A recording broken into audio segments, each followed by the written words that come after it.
Assalamualaikum warahmatullahi wabarakatuh. Perkenalkan, nama saya Nabila Khairani, mahasiswi dari Universitas Muslim Nusantara Al-Wasliyah Medan dengan NPM 18 14 34 070 Program Studi Perguruan Sekolah Dasar kelas 7A. Video ini dibuat guna memenuhi tugas mata kuliah pengembangan kurikulum sekolah dasar dengan dosen pengampu Ibu Nila Lestari, SPD MPD. Materi yang akan saya bawakan adalah landasan pengembangan kurikulum. Sebelum itu, mari kita ketahui what is curriculum. Apa sih itu kurikulum? Oke, lanjut.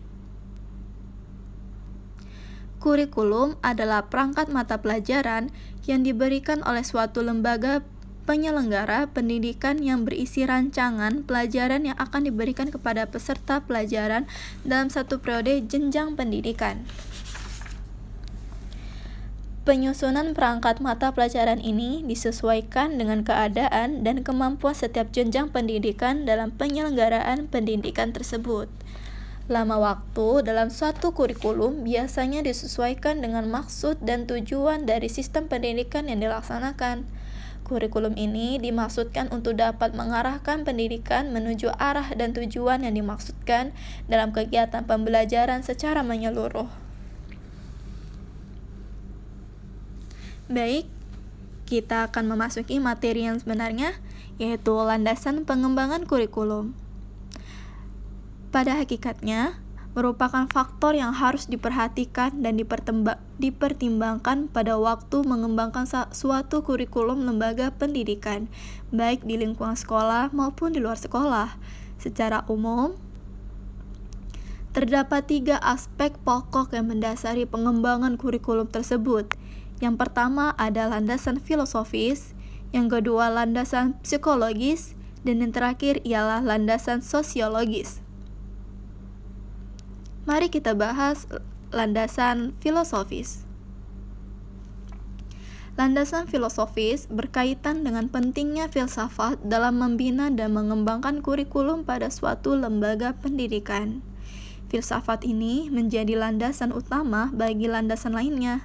Perumusan tujuan dan isi kurikulum pada dasarnya bergantung pada pertimbangan-pertimbangan filosofis. Pandangan filosofis yang berbeda akan mempengaruhi dan mendorong aplikasi pengembangan kurikulum yang berbeda pula. Berdasarkan landasan filosofis ini ditentukan tujuan pendidikan nasional, tujuan institusional, tujuan bidang studi, dan tujuan instruksional. Selanjutnya, yang kedua adalah landasan psikologis. Landasan psikologis ini berkaitan dengan psikologi atau teori belajar dan psikologi perkembangan. Psikologi belajar memberikan kontribusi dalam hal bagaimana kurikulum itu disampaikan kepada siswa dan bagaimana pula siswa harus mempelajarinya. Dengan kata lain, psikologi belajar berkenaan dengan penentuan strategi kurikulum, sedangkan psikologi perkembangan diperlukan terutama dalam menentukan isi kurikulum yang diberikan kepada siswa agar tingkat keluasan dan kedalamannya sesuai dengan taraf perkembangan tersebut. Yang terakhir ada landasan sosiologis. Landasan sosiologis ini salah satu aspek yang harus dipertimbangkan dalam pengembangan kurikulum, karena pendidikan selalu mengandung nilai atau norma yang berlaku dalam masyarakat. Di samping itu, keberhasilan suatu pendidikan dipengaruhi oleh lingkungan kehidupan masyarakat dengan segala karakteristik dan kekayaan budayanya yang menjadi dasar dan acuan bagi pendidikan atau kurikulum. Ilmu pengetahuan dan teknologi atau IPTEK sebagai produk kebudayaan diperlukan dalam pengembangan kurikulum sebagai upaya menyelaraskan isi kurikulum dengan perkembangan dan kemajuan yang terjadi dalam dunia IPTEK. Singkat saja presentasi saya yang bawakan dengan materi landasan pengembangan kurikulum. Saya ucapkan terima kasih dan saya akhiri. Wassalamualaikum warahmatullahi wabarakatuh.